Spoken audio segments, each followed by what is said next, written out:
So you thought low carb or low glycemic or keto diets were only for weight management? Oh, think about it. MD Anderson, the big cancer center in Texas, uses it for cancer. Other docs have used it for seizure control. You got depression, anxiety? Yes, it's been used for mental health as well. So wait a minute, slow down and take a look at this video. Chris Palmer is saying that they are using epilepsy meds with mental health and realized to use keto with other mental health problems, bipolar depression.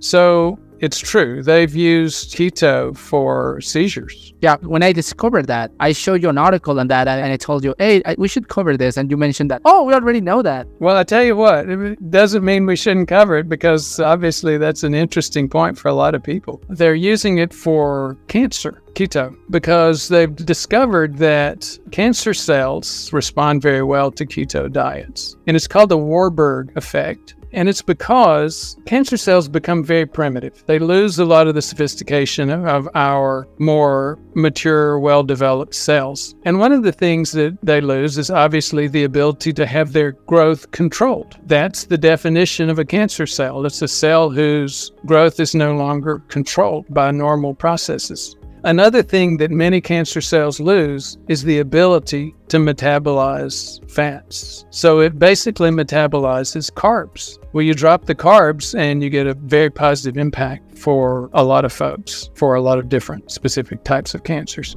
So if you go back and take a look at my old Warburg video, you could use that as maybe a base for the rest of the thing. I'll say so. And I always impressed because sometimes patients come to us and tell us, oh, I have seen all Dr. Brew's videos. Even me, I haven't been able to see all the videos.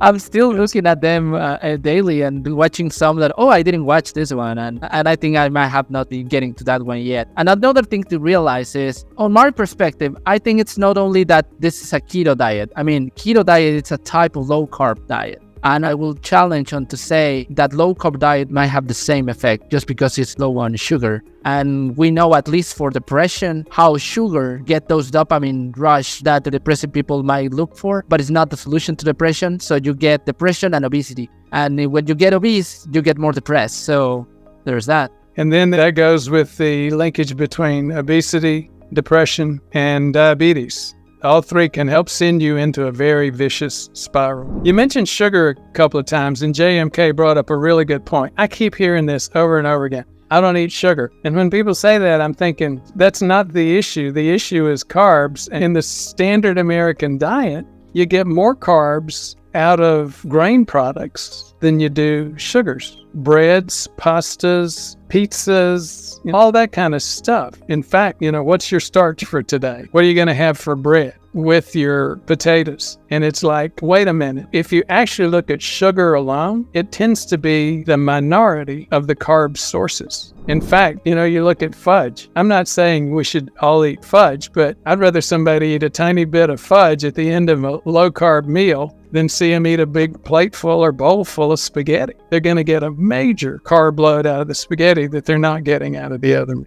Or oatmeal.